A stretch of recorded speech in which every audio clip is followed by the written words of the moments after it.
Good afternoon, everyone, and thank you so much for joining us. My name is Dr. Michelle Maloney. I'm the co-founder and national convener of the Australian Earth Laws Alliance, or AILA.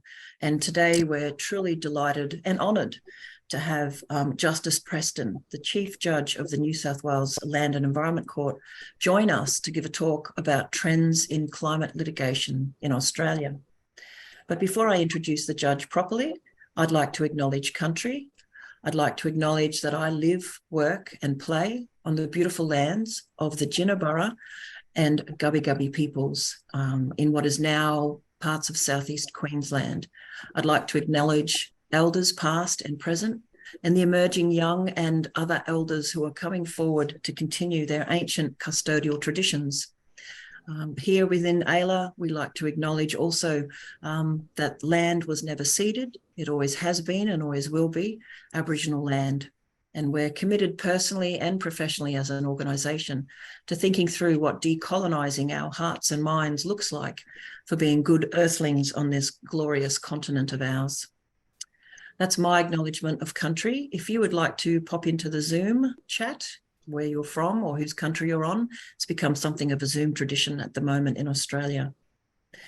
So today we're really delighted to be able to hear a talk by Justice Preston. And in a moment, I'll ask him to begin his talk. If you would like to ask any questions, please write them in the chat and we'll have time at the end for a couple of questions. That would be terrific if you can write your questions in the chat and then I will read them out to the judge when we have time at the end. Justice Preston, it is so lovely for you to join us today. How are you? Very well. Actually, I think Justice Preston needs no introduction. He is the Chief Judge of the New South Wales Land and Environment Court and has worked for decades in the world of environmental law and ecological justice. And it's with great delight that we'll hand over to the judge now to share screen, to share slides and to share his insights into trends in climate litigation in Australia. Thanks so much, Judge.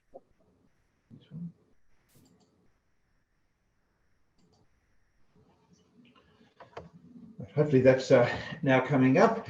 It's a great pleasure to be able to present to AILA's webinar. This particular one is about climate litigation, but I'm particularly looking at climate litigation which has a focus on coal mines. The cases that I'll refer to are all coal mine cases with one exception which concerns gas. So this is the overview of what I'll cover, the introductory, just outlining why we have a climate crisis and the response with the coal mine focused climate litigation. I'll then look at the factual issues that have been raised in that coal mine focused climate litigation, and then I'll look at the legal issues in that litigation. And so that will be the basic overview of what I'm going to cover. So let's start with the reminder of the climate crisis. We had this goal of achieving net zero emissions, which is a balance between the anthropogenic emissions by sources and the removals by sinks. Now, in order to achieve that, we need deep and rapid greenhouse gas emissions reductions. That is necessary to achieve two targets set in the Paris Agreement. One is the temperature target, that is to keep the global warming to well below 2 degrees Celsius above pre-industrial levels, with an aspiration to reach 1.5 degrees. And that has to be done by a time target, which is the second half of this century. The International Panel on Climate Change, which is the authoritative body which examines all of the science, in its sixth assessment report, found that if we are to achieve the 1.5 degrees temperature target in the Paris Agreement, then we will need a 45% reduction in greenhouse gas emissions by 2030. So that's only 7 years away, and we need a 45% reduction. If we look at what the current policies would result in, it would be a 2.8 degrees temperature target by the end of this century. So clearly we are not on track to achieve the temperature targets in the Paris Agreement. And if you look at the rate of temperature rise which we've had in the last 50 years, we're already, it's the highest in 2000 years. Now, the largest growth in gross emissions in CO2 has been from burning fossil fuels. So fossil fuels, that's both coal, oil and gas, account for 75% of global GHG emissions. If we project the cumulative future CO2 emissions over the lifetime of current fossil fuel infrastructure, such as mines, then that will exceed the total cumulative net CO2 emissions that are able to be emitted and still keep to a global warming of 1.5 degrees above pre-industrial levels. So it all shows that it's the burning of fossil fuels that's causing a major cause of the increase that we're seeing.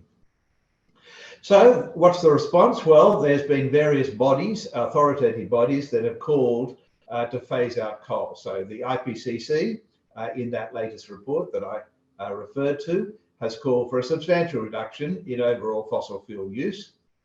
It said that 80% of coal, 50% of gas and 30% of oil reserves cannot be mined and then combusted, burnt, if we are to keep warming to the limit of 2 degrees. That's the upper temperature target in the Paris Agreement. So that's 80% of coal globally can't be burnt. I'll come back to that as far as Australia is concerned in a moment. The UN Secretary General has made an even more strident call for immediate global action to achieve the net zero emissions by 2050, and in order to avert the climate catastrophe. He says that in order to do that, we must start with what his words, the polluted heart of the climate crisis, which is the fossil fuel industry. So the Secretary General calls for no new coal. He says there must be a phasing out of coal by 2030 for OECD countries and by 2040 for all other countries. So what's been the response to that as in terms of litigation? Well, there's been a number of litigations brought in Australia against coal mines. Australia is the world's second largest coal exporter. We contribute about 20% of the thermal coal exports and 50% of metallurgical or coking coal exports. So the plaintiffs have brought proceedings in a number of states and federally to try to stop the approval of new coal mines and to drive government action to phase out coal. So that's my introduction. Now let's come to look at the particular types of litigation that have been brought. And I've grouped them into three categories. The first category is administrative actions. Now these could be for judicial review or merits review of the grant of approval of coal mines. And so the cases that I'll refer to in my presentation today will be grouped under the merits review and judicial review. So in the merits review, there's the Gloucester Resources case in New South Wales and the Waratah Coal case in Queensland. And for judicial review, there's the Kepco Bylon case in both the Land Environment Court and in the Court of Appeal. And the Malali Gas one, that's the outlink, because obviously it's the gas project rather than the coal project, but it raised a similar question that had been raised in the Kepco Bylon and Gloucester Resources cases. As far as the next category is tortious actions, and so this has been to try and establish a duty of care in two respects. First, governing the exercise of statutory powers, and secondly, and more generally, where the government is under a general duty of care. And the final category of litigation has concerned human rights, and that is where there is a human rights legislation, and Queensland is the only state at the moment which has had litigation concerning the human rights impacts of coal mines. So let's now, with that introduction, look at the factual issues that we see arising in coal mine focused litigation. And I've grouped these into three categories. The first is to assess what are the emissions of a proposed coal mine. The second is to say what will be the impact of those emissions on climate change. And the third is to then determine the acceptability of that impact. Let me go through each of those three. So starting with the first, what are the greenhouse gas emissions of a project? In order to understand this, we need to understand what is meant by scopes 1, 2, and 3. So these are both direct and indirect emissions of a project. Scope 1 are direct emissions. This comes when you undertake the mining operations, and there are emissions from doing that. The next two are indirect emissions. Scope 2 is also called an upstream emissions. It comes from the generation of purchased electricity that's used by the mining operations. Scope 3 is also referred to as downstream emissions because it's the burning of the coal that's been mined. So there's been a number of litigations in Australia and overseas as well in trying to work out should you take into account all three scopes of emissions or only certain of those scopes of emissions. And two of the cases which I'll consider are the Gloucester Resources and the Waratah coal cases. So starting with the Gloucester Resources one, just a recap about what was involved there. So the Gloucester Valley, which is part of the broader Hunter Valley area in New South Wales, it was a new open cut coal mine. The photo I had on the first slide, as well as just in micro image below, is part of the area where the mine was to occur. 21 million tonnes of coking coal over 16 years. The New South Wales Minister of Planning refused that application.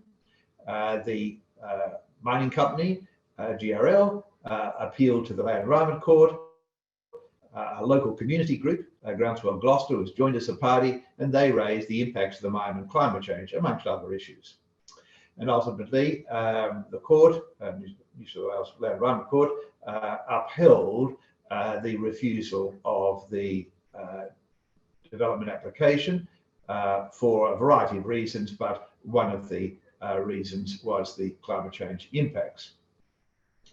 I should disclose that I was the judge who decided that case.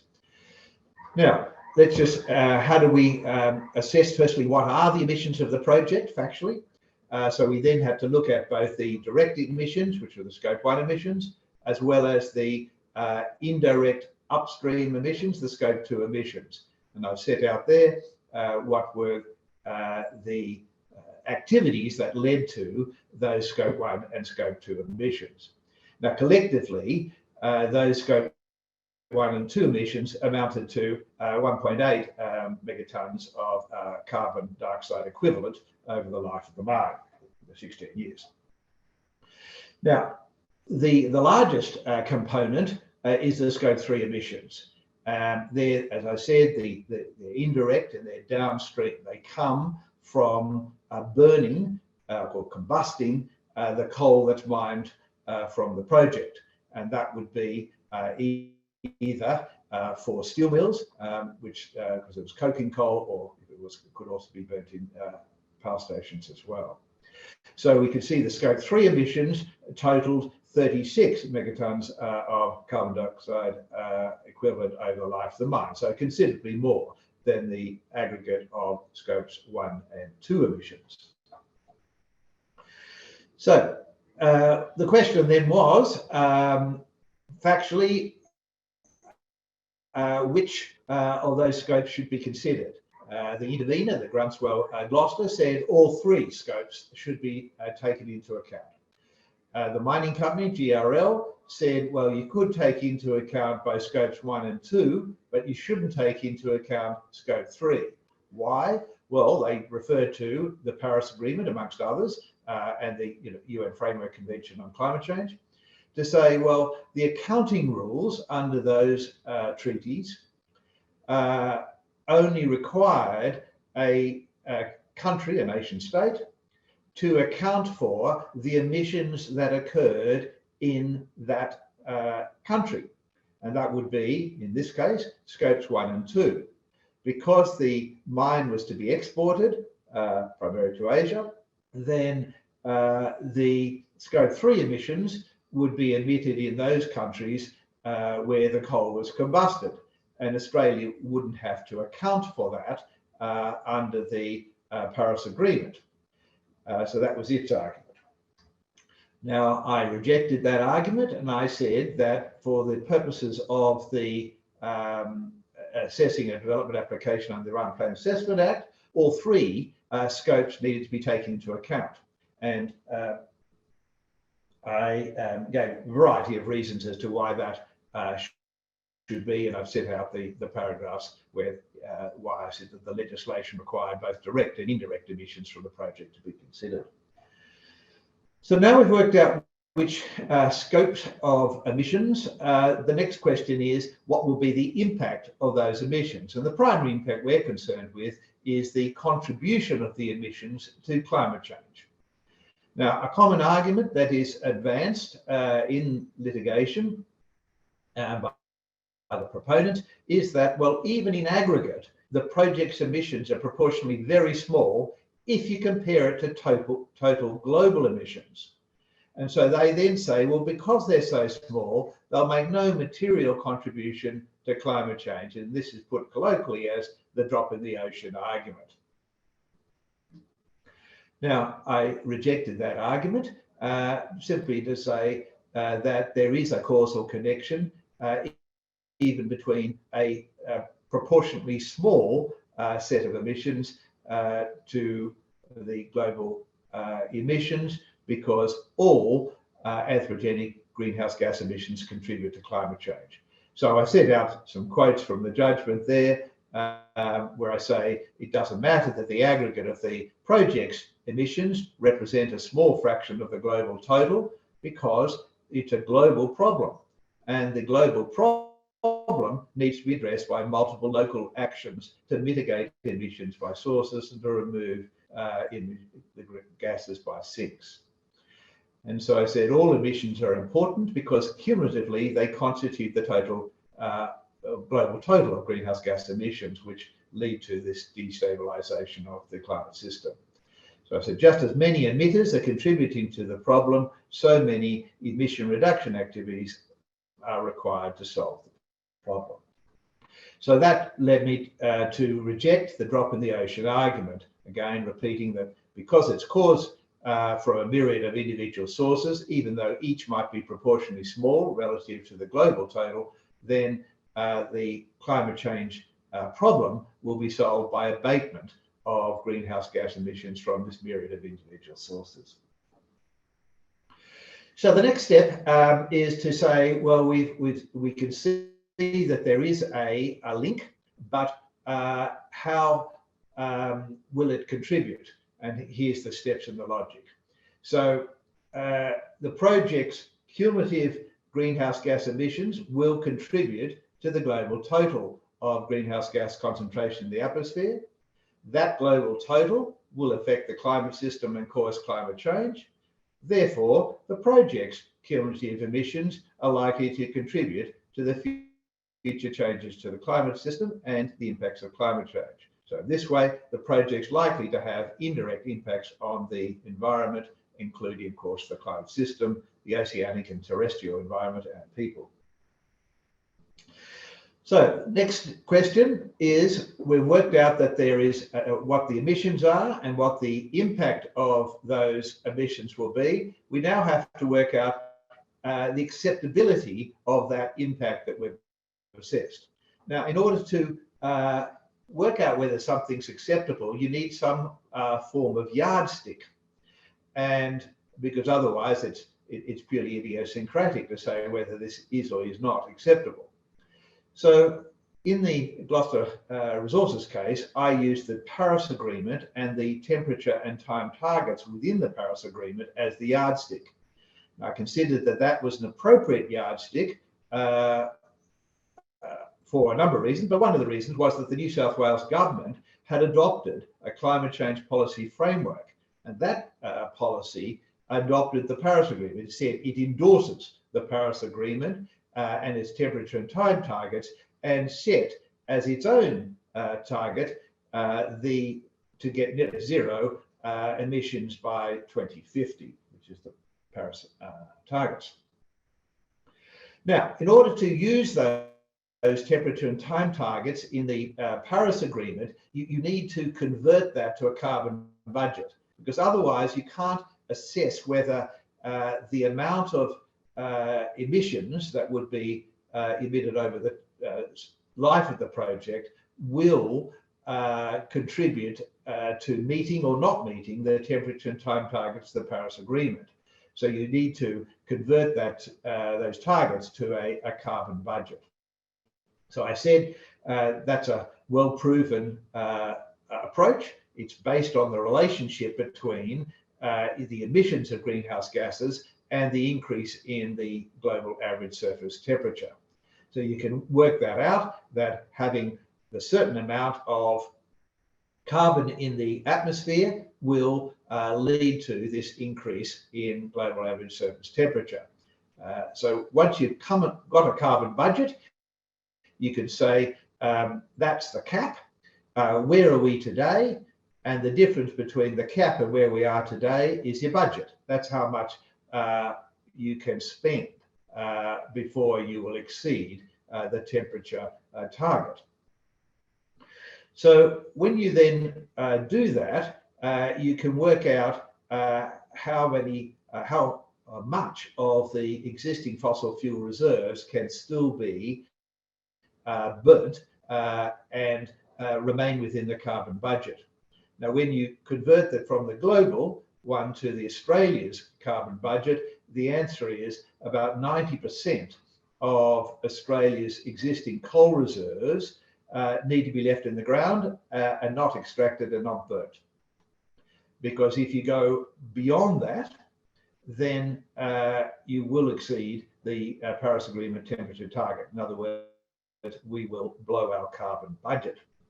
So the consequence is 10% of the Australia's existing coal reserves is all that we can extract and burn and not exceed the temperature target. So how was that then used? We've got our yardstick. How was that used by the parties in the case?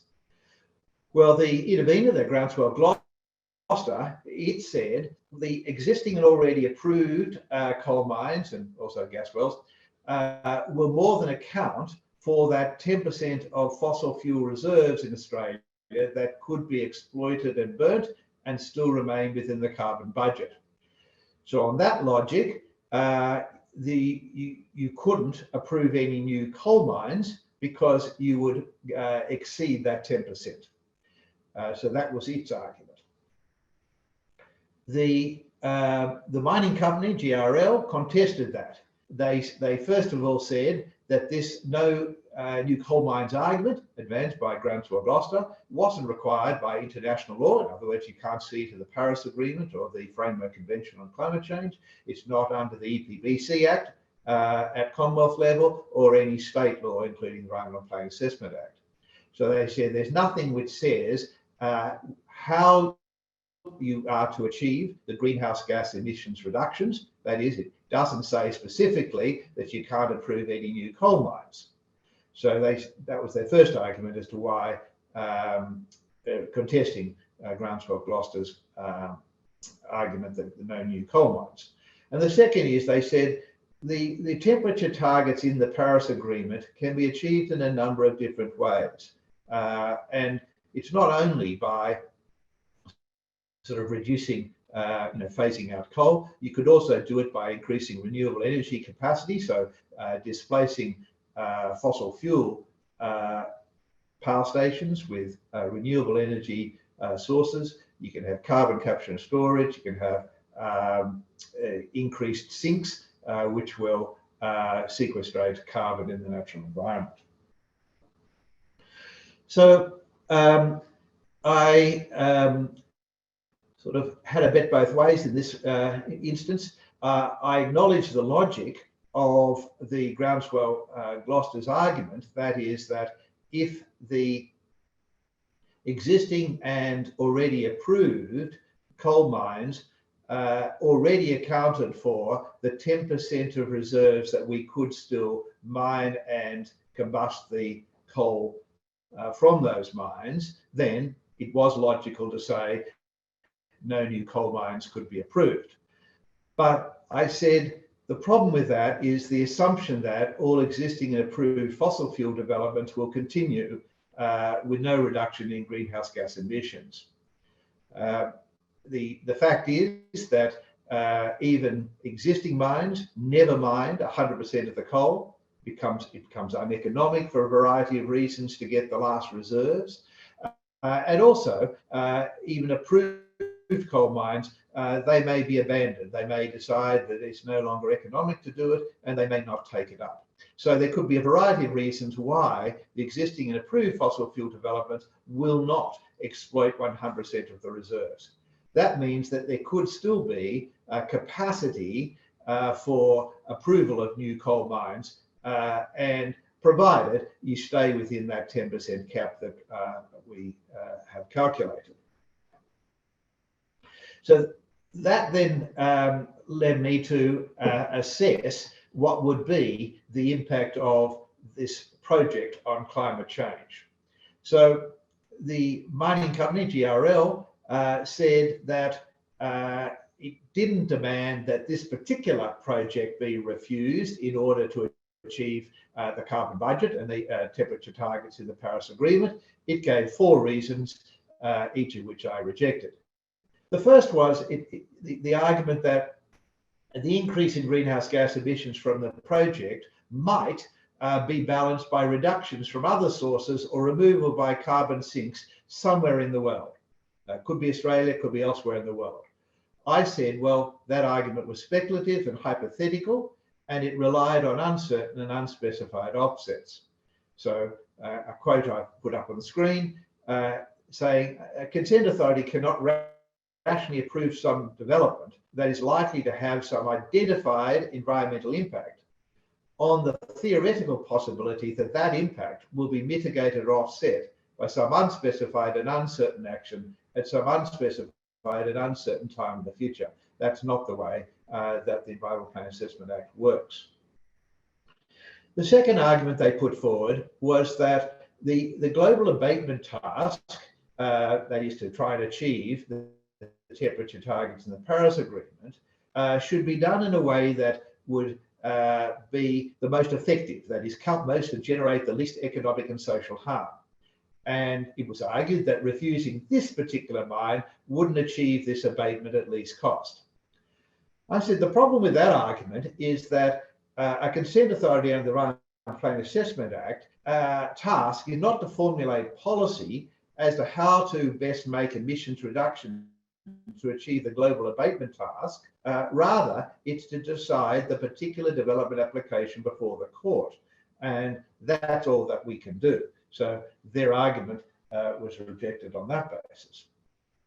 The third argument was variants of the market substitution and carbon leakage argument, or in the Netherlands that's referred to as the waterbed argument. And what they really are saying is that, look, if you don't approve this particular mine, then somebody, some country somewhere else will approve it. So either way, you will still get the same emissions of greenhouse gases. And therefore, there's no justification for not doing it here because it's going to be done somewhere, so we might as well do it here. Now, I rejected that argument and saying it wasn't inevitable that there would be some other project which would cause the emissions somewhere else. And there's a complex set of reasons I give, but one of which was that every country has obligations under the Paris Agreement to reduce emissions. And so there's no reason to say that if Australia took the lead in not approving a particular project, there's no reason to suggest that India or Brazil or China or anyone else would approve a project to take up the slack that's been created by Australia not doing it. I said, furthermore, if you come to the view that a development has an unacceptable environmental impact, then that unacceptable environmental impact doesn't become acceptable because a hypothetical and uncertain alternative development might also cause the same unacceptable environmental impact. It's just illogical. And the final argument was focused on the fact that this was metallurgical or coking coal rather than a thermal coal. It said that you need coking coal for the production of steel. If you don't produce coking coal, then steel production would be jeopardized. Now, that argument all depended upon the necessity for this project to produce coking coal in order not to threaten the future supply of steel. But the problem was that there was an ample supply of coking coal. So there were many projects which would already approved and be supplying coking coal. And so there was no risk that if this mine wasn't approved, that there'd be any hiccup in steel production. So I rejected that argument. So then we had to still come back to say, but is this coal mine acceptable? And I said that one way, remember I said that you could use the Paris Agreement targets and the carbon budget as a way of assessing the acceptability of the emissions and the impact of the emissions from this particular coal mine.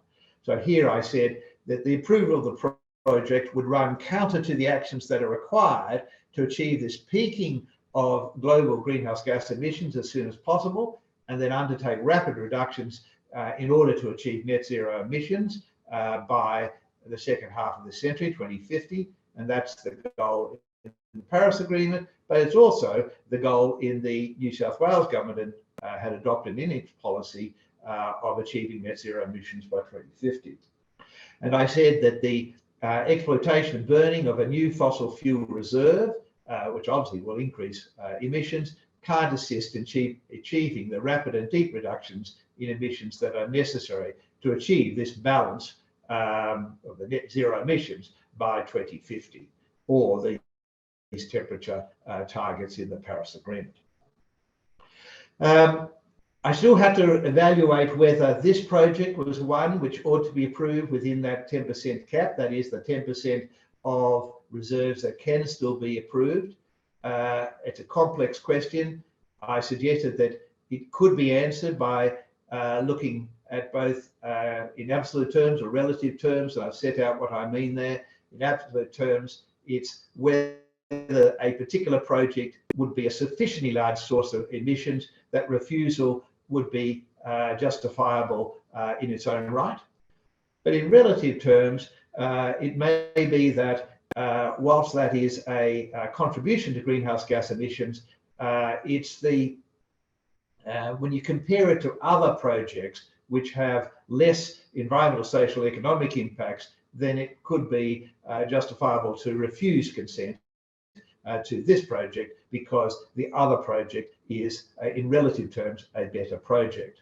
So this is the approach that I applied for the Gloucester project, and I said on relative terms, it has all of these other impacts, environmental, social and economic impacts, as well as the climate change impacts, and therefore there should be a refusal.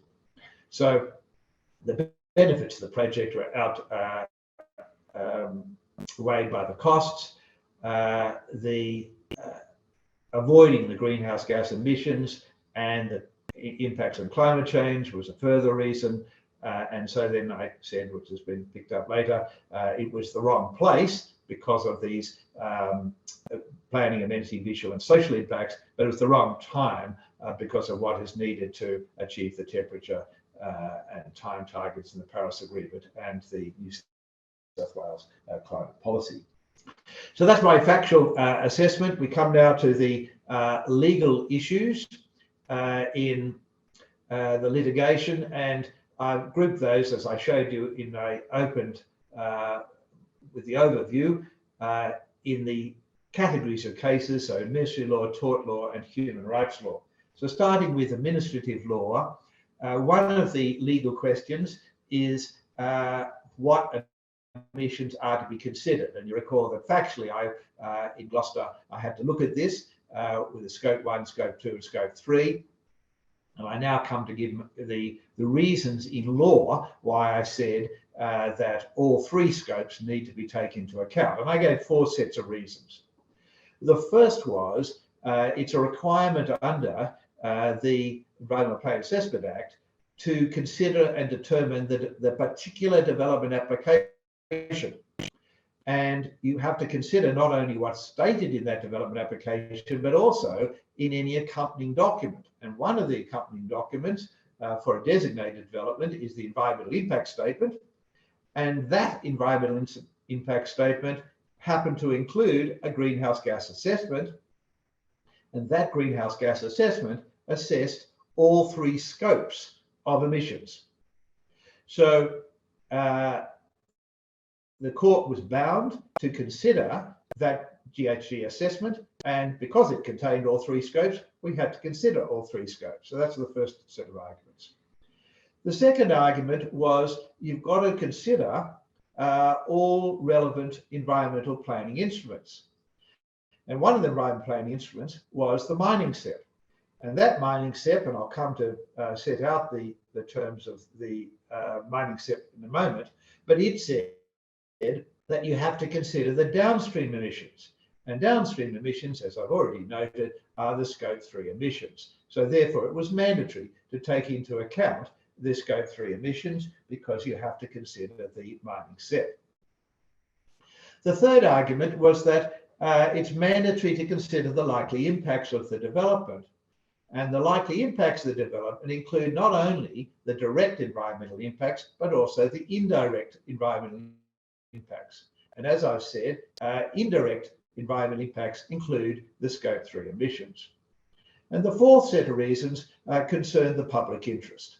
So the public interest takes on different meaning depending upon its context and the case. But one of the things that the cases have established is that the public interest includes the principles of ecologically sustainable development. And those ESD principles include the precautionary principle and the principle of intergenerational equity. And cases have held that this requires consideration of the impact of the development on climate change and conversely, the impact of climate change on the development. Now, the impacts of development on climate change include, of course, both the direct and the indirect impacts. So there's the 4 sets of reasons why you have to take into account all 3 scopes of emissions. The second legal question that arises is what are the policies that are to be considered? So not just the facts, but the policies. And this arose in the KEPCO Bylong case. So there, the KEPCO applied to operate a coal mine in the Bylong Valley, but the IPC, the Independent Planning Commission, refused development consent. And in doing so, it took into account the New South Wales government's policy that I referred to earlier. Now, KEPCO sought to judicially review that decision, saying that the New South Wales government's policy didn't fall within the class of documents that clause 14.2 of the mining SEP required to be taken into account. And I set out now the full text of that clause. So you'll see in the subclause 2, it says that in determining a development application, the consent authority must consider an assessment of the greenhouse gas emissions, including the downstream emissions, and then goes on, and must do so having regard to any applicable state or national policy programs or guidelines concerning greenhouse gas emissions. So the question was, that was raised by KEPCO in the judicial review proceedings was the New South Wales government's policy a policy that fell within the words applicable state policy concerning greenhouse gas emissions? So KEPCO wanted to argue that it didn't. That was rejected at first instance and also by the Court of Appeal. So in the joint judgment of Justices Preston and Payne, they said the language in which the class of documents was described, that is the one language I just took you to in 14.2, did not restrict the scope of the policies, etc., to those which would be directly relevant to assessing an assessment of greenhouse gas emissions. There's no reason to impose a restrictive gloss on the language. The very generality of the language supports the conclusion it was the consent authority to determine what documents fell within it. I also sat on the Court of Appeal, and I said the class of documents was wide, as each of the words and phrases that made up the description of the class of documents was wide, and I unpacked those: applicable state and national policy programs and guidelines, and concerning greenhouse gas emissions. So I said, therefore, the class of documents was very wide, and there was no reason to think that the policy of the New South Wales government didn't fall within that class. I said the context was also important because what's required is an assessment of greenhouse gas emissions, including downstream emissions, and that is a very wide assessment. And therefore, that enlarges the class of policies that could be potentially be applicable. So the upshot was, from both judgments, that the consent authority has a wide discretion to decide whether any particular document answered the description of being within the class of documents in clause 14.2. But we also said that even if a document were to fall outside that description, so that the consent authority was not bound in law to consider it, it would still be permissible for the consent authority to consider the document. That is to say that just because a document fell outside the statutory description didn't cause the document to become a prohibited consideration. That is one that you're bound to ignore. And so that, although KEPCO sought to special leave to appeal from that decision, that was rejected by the High Court. So the third set of legal issues that I wanted to raise concerns the conditions to be imposed. And if we just go back for a moment to clause 14, you can see in 14.1 that before granting consent to development for mining, etc., the consent authority must consider whether the consent should be issued subject to conditions aimed at ensuring, and it says certain things, that the development is undertaken in an environmentally responsible manner, and then it's got some other things. In fact, unfortunately, I included the wrong one about water resources, but it went on about the impacts on climate in the other paragraphs. So that when we come to then the Malali gas case, there was a judicial review challenge to the IPC's decision to grant consent to the Santos's Narrabri gas project. But one of the reasons for arguing that the decision was invalid was that there was a misconstruction of that clause 14.1, because IPC failed to impose conditions of consent to regulate the scope 3 or downstream emissions, and also that it was legally unreasonable not to impose conditions.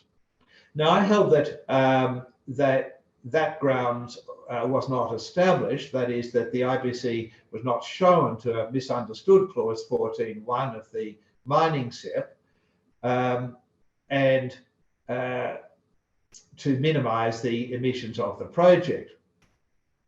So, although I did reject it, I did hold in the challenge's favour about some particular aspects of construction. The first was that the phrase greenhouse gas emissions in both clause 14.1 but also in 14.2 should be construed as including consideration of all three scopes of emissions. So although 14.2 referred particularly to downstream emissions, but 14.1 did not, I said they nevertheless are referring to all three scopes. So I did say that the consent authority was required to consider imposing conditions relating to all three scopes of emissions. So far, I was with the challenger. But I said, as a matter of fact, the challenger had not shown that the IPC had failed to do this. So I went on to sort of say why it was that there could be conditions imposed to deal with not only scope 1, of course, but also scopes 2 and 3. And this has got to do with the degree of control that the coal mine or gas operator has over either the upstream emissions or the downstream emissions. It could have control over the upstream emissions by its choice of the electricity suppliers. It could buy from renewable energy sources rather than fossil fuel powered power stations. And in the scope 3, it might have control over end users in the value chain. But the question of whether they did have this control is a matter of fact and degree. And I held that in the particular circumstances of the Santos one, because they were supplying gas to potentially 6 million people in Sydney, they just did not have sufficient control over those end users and their consumption of the product gas to be able to meaningfully put a condition of consent on Santos's production of gas from the operation. So that it was reasonably open to the IPC to choose not to impose a condition on scope 3 emissions in those circumstances. And so I also then rejected the argument that it was not, it was legally unreasonable in those circumstances. So I'll now come to my second category, which is tort. And so there's been one current case and one determined case and one pending case.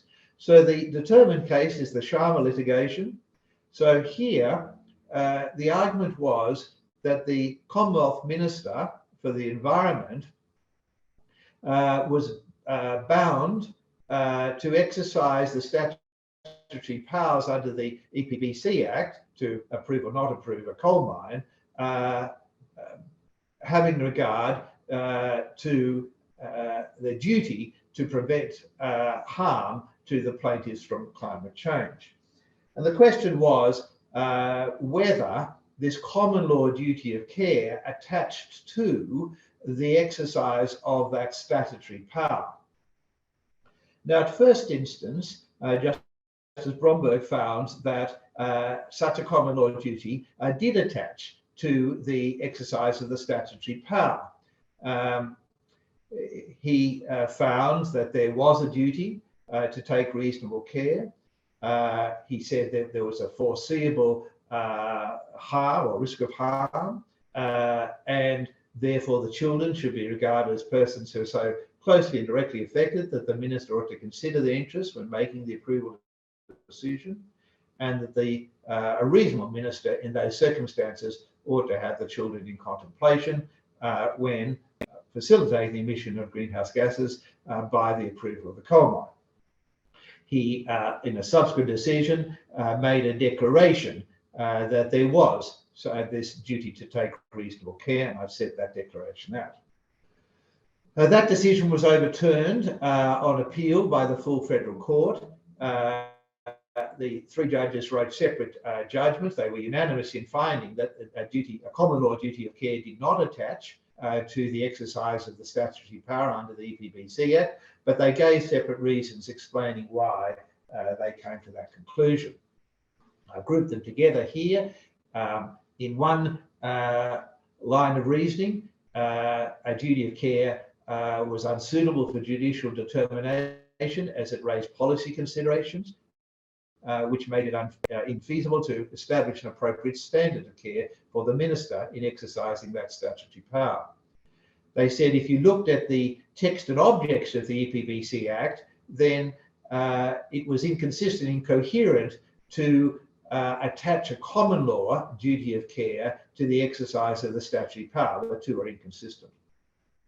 And it also was not appropriate given the minister's lack of control over the harm. So just by the fact that the minister approved a coal mine didn't lead to directly the harm being caused. That was the operation of the mine, not the approval of the mine. And it then gave some other reasons as to why there wouldn't be a duty of care. And finally, it said there wasn't a reasonably foreseeable risk of injury to the plaintiffs as the principle of causation and negligence couldn't be established. So that was the legal basis for saying that wasn't a duty of care, but interestingly, the primary judge's factual findings on climate change and the dangers it posed to humanity were not contested. The question of whether the governments are under a duty of care is still being litigated in the current, the pending litigation of Pabai and Cabai against the Commonwealth of Australia, and so these Torres Strait Islander people who are bringing proceedings saying that the Australian government owes a duty of care to the Torres Strait Islanders to take reasonable steps to protect them, their culture and traditional way of life, and their environment from the impacts of climate change. They say that the Commonwealth government has breached this duty. They say the duty of care arises from, amongst other things, the EPBC Act, but more importantly, the government's obligations under the Torres Strait Treaty and the government's commitments under the Framework Convention on Climate Change and the Paris Agreement. So the hearing has started. They've taken some lay evidence in June, not long ago, and the expert evidence is in October to November. The last category then is human rights. And so we know human rights arises under a whole, many international conventions and instruments, but also domestic human rights can apply where there is relevant state legislation. And one of the, the only litigation so far about human rights and climate change is the Waratah coal case that I referred to earlier. There's two decisions, an interlocutory decision where there was an application by the mining company, Waratah Coal, to strike out the youth verdicts, so the interveners, objections on human rights grounds. The Land Court rejected that strikeout application and held that human rights considerations do apply to the Land Court in making its recommendations on application for a mining lease and an environmental authority. They said that it's both an act and a decision under the Human Rights Act, that there'd be a benefit to the ultimate decision makers who are bound by that 58 of the Human Rights Act, and of course the Land Court itself as a public entity has to make a decision that's compatible with human rights. So they therefore said that the objectors could rely on Section 58 of the Human Rights Act.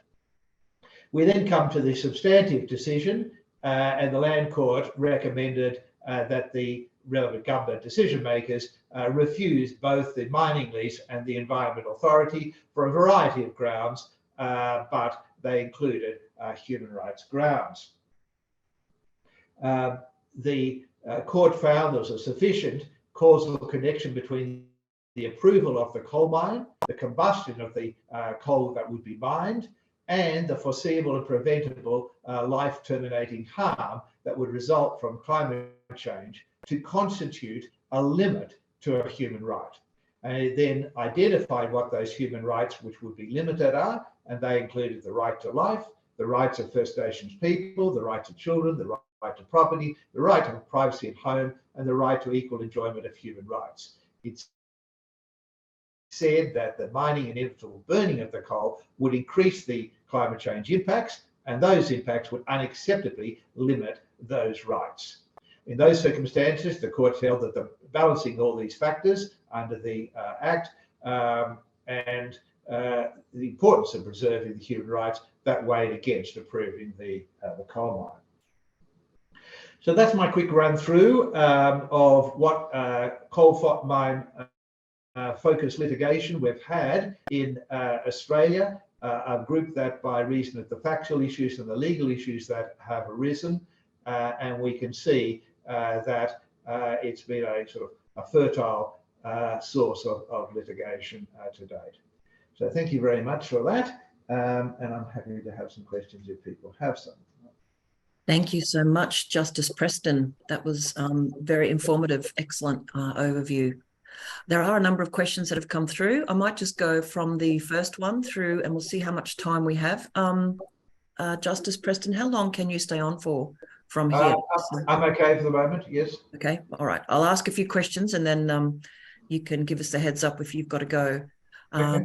So firstly, Nia has asked, which areas of law do you think are the most promising for future successful climate litigation in Australia, based on the categories you've just discussed? Well, it depends upon your definition of success.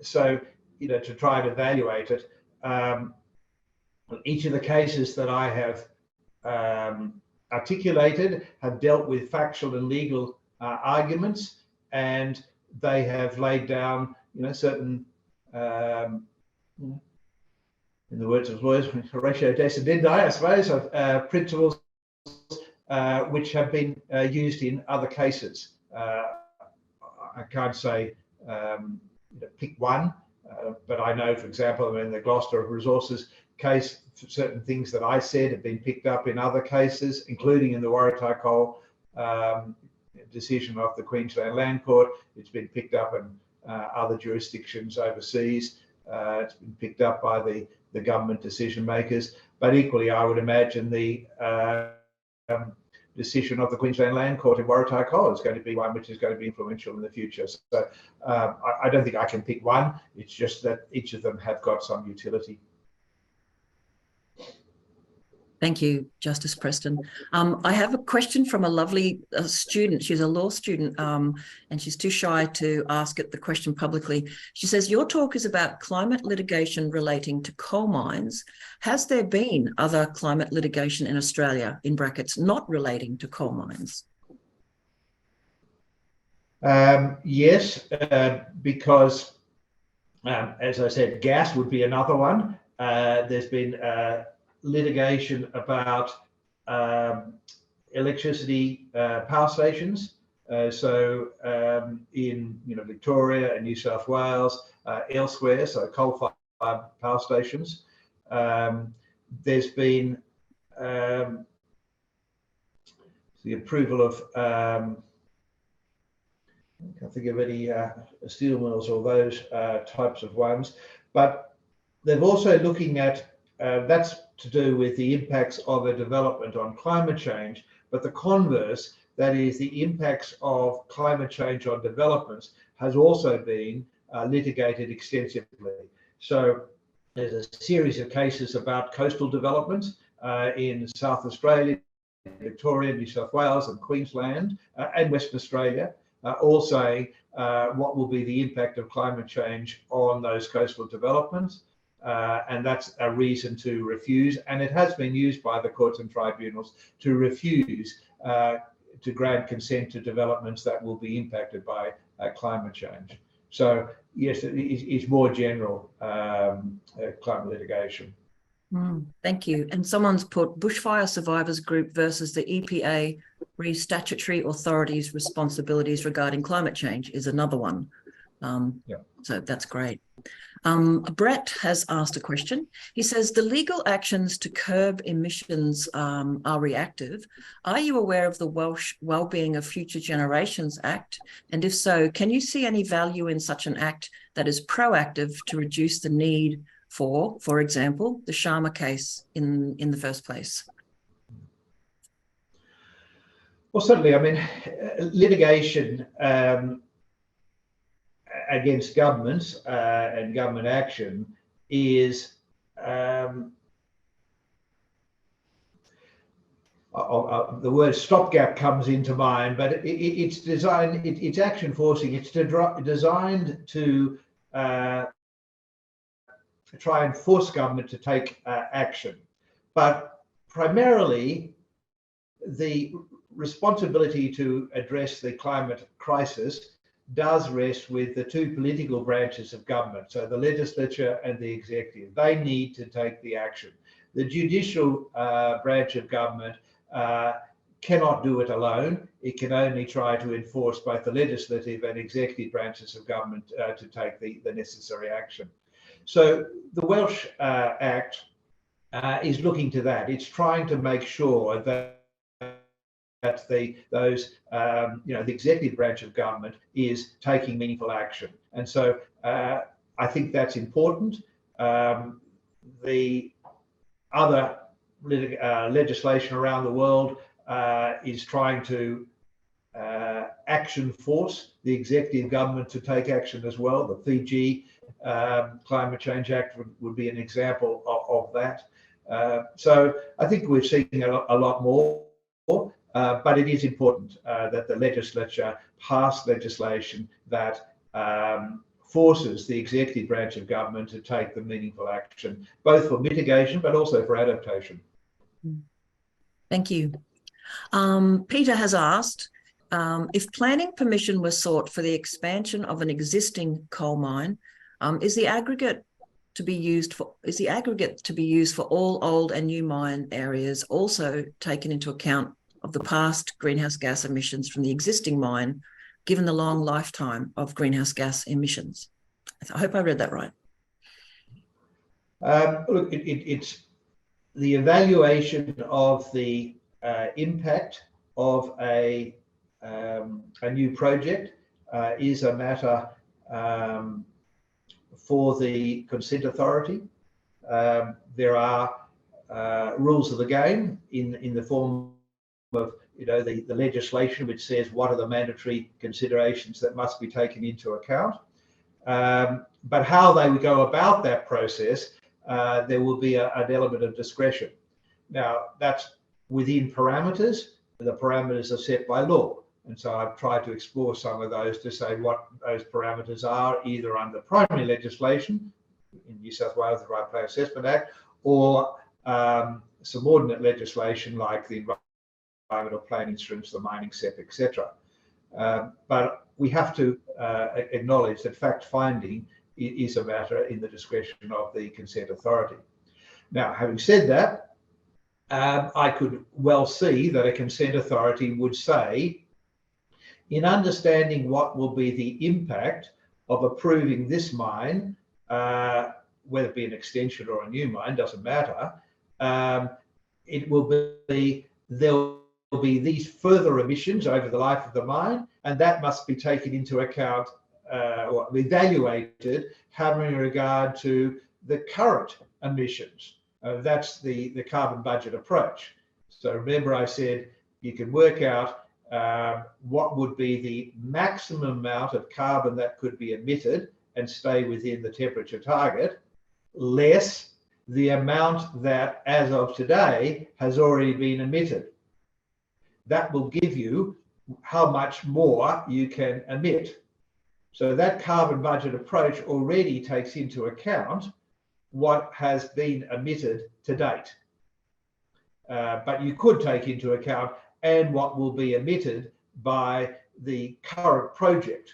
So then it's the marginal increase on what the emissions of the current project will be if you were to extend the project for a longer period of time. Thank you. Moving along, just a couple more questions. So I'm going to have, Sam has asked, in relation to the court's findings in the Gloucester case, I'm interested in how you derived the Australian budget from the global carbon budget, i.e. with the 10% of existing coal reserves, etc. Did that involve a fair share type analysis to derive Australian coal limits from global coal limits? I hope I did justice to your question, Sam. That's a good question. The best I could answer is I was assisted by an eminent Earth systems scientist, Professor Will Stephan, who sadly passed away in the last year. But I set out extensively his evidence. I think also Chris McGrath has on his website the witness statement of Professor Stephan, so you would be able to see there. But he did the heavy lifting to move from the global budget to an Australian budget. So he works out how we got the 90% and therefore the 10% that we could still do.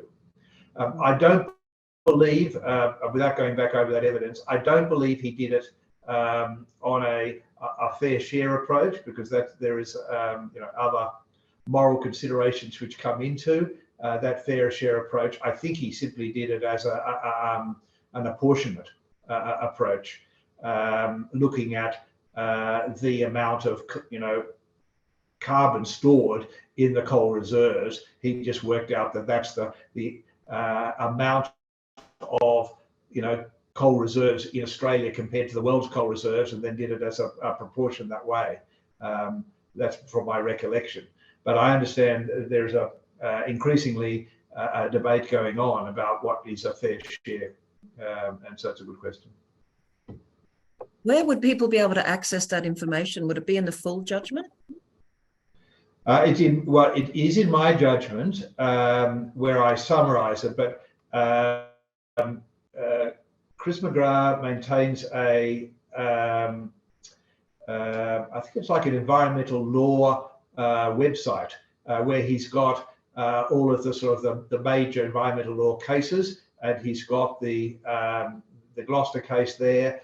I think I just saw somebody might have just flashed up on the chat, putting the website, and so you can go to that, and then it's got the pleadings, the evidence, the judgment, and a whole lot of really useful material. So that's my suggestion. Excellent. Thank you. And yes, I think Rachel has put a link in there, folks. So if you are looking for it, that might be the one to have a look at. All right. 2 more questions, and then I think we'll have to wrap up. So thanks everyone for your patience as we get to your questions. Paul has asked, if the Waratah decision is replicated successfully, would you expect government to be able to make legislation or make better application decisions to take necessary action, rather than leaving it to courts to deal with proposed new coal mines?